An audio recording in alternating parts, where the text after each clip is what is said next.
This is the Ibishu Covet, a front-wheel drive, 3-door, 80s economy hatchback that's been in BeamNG since the first playable versions of the game. It was designed to be nimble and cheap, so let's see if it's actually that, or just twitchy and crappy. Heading into the interior, the Covet ranges from cheap to only kind of cheap, with even high-end later models having roll-up windows. But on the bright side, you have tons of features like seats and wheels, and the exterior is very nimble looking, I guess. Heading up to the front, you have a plethora of engine options, which all of them being i4 ranges from 1.3 to 2 liters. And in the back, you have a decent amount of room for storage. And that's about it. But hey, it's a good way to cut costs. The Gambler 500 versions of this car are actually pretty interesting, as both of them can have the back ends taken off and be two-wheel drive.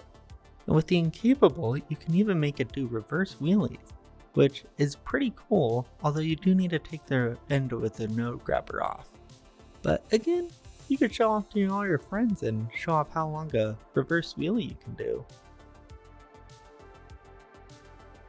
In terms of real-life cars, the Covet is most likely based off of the mid-to-8 ladies Honda Civic, which really isn't anything special, but in my opinion, it is the closest car to its real-life counterpart in the cars in the game, although I may not have looked at all the cars very closely yet. Alright, it's time to see how the Covet drives. Today we will be focusing on the 15 GTZ Turbo 2, which is priced at 40,000 beam bucks, or about the same as this Vivas Arsenic, after flipping and rolling into that building over there. For that price, you get 149 horsepower straight to the front wheels, and it weighs just 1,050 kilograms, making it do 0 to 60 in 8.2 agonizingly long seconds. According to Ibishu, it will top out at 205 kilometers per hour, but I was actually able to get it up to 210. But the cheapness struck again, and I ran out of speedometer. In terms of handling, this car is best for city driving, with it working best at low speeds under about 80 kilometers per hour, as it has a massive understeer at higher speeds due to being front-wheel drive, meaning that the front wheels have to do accelerating, braking, and turning all together, putting way too much work on them. So how do you get around a track designed for high horsepower, high grip cars quickly? Well, momentum. Momentum's going to be your best friend, and you need to take smooth, long corners, as opposed to faster cars that can make up tons of lost speed on turn exits. Now, of course, that still isn't enough to compete with a better driver or a better car, but you can use those tricks to humiliate poor drivers who have double or even triple your horsepower, but don't know how to use it. Although that sounds a lot more like the average Covet GTZ driver, with them being 16 to 18 years old and wanting off to show a cool car with their lack of budget, taste, or talent to get something better. But if they want to go fast-ish off the line, and have room for their friends, if most of them are short, and room for the groceries when mom makes them go shopping, this is an acceptable car for them, although I'd still go for something like an Ibishu BX.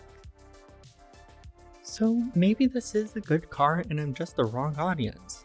Let's put that in the hands of an expert racing driver, who may be the right one. Some say that his blood is pumped by a hamster wheel running in its chest, and it is wanted in Alabama for refusing to play air guitar to a Freebird solo. All we know is that it's called the Misty. Starting off, we have a whole lot of wheel spin off the line, but it runs out of horsepower to spin the wheels. Heading down the first straight into the first braking zone. Took forever to get there, but it is braking now.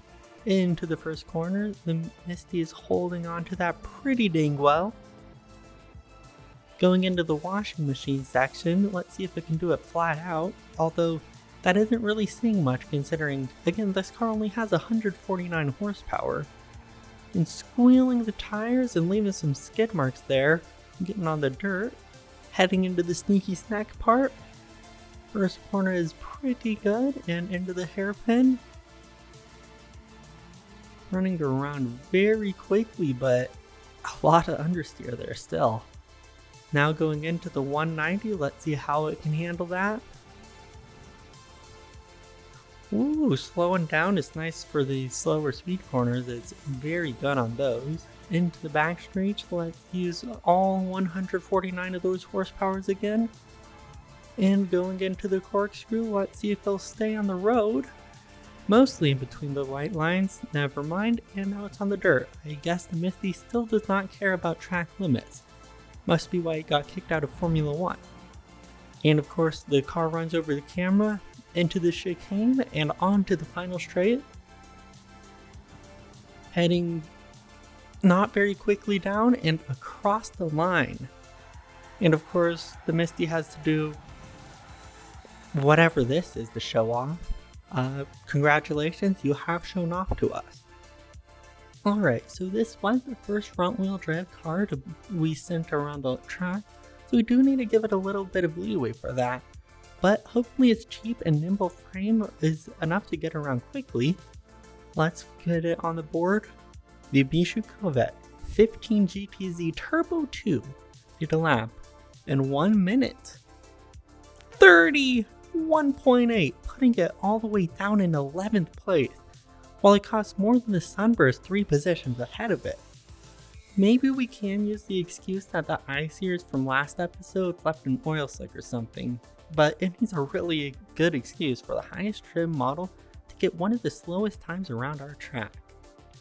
So, should you buy this 35-year-old car? Well, it is fairly cheap, but you can find better cars of the same price. In terms of lightness, the Covet is the lightest car other than the Piccolina, which is from the 50s, and the Pigeon and Widgeon, which don't really count since they're closer to go-karts designed for death of the occupants than real cars. In terms of power, it's also lacking when it ranges from just 65 to 149 horsepower, which is not that great, and let's be honest about that.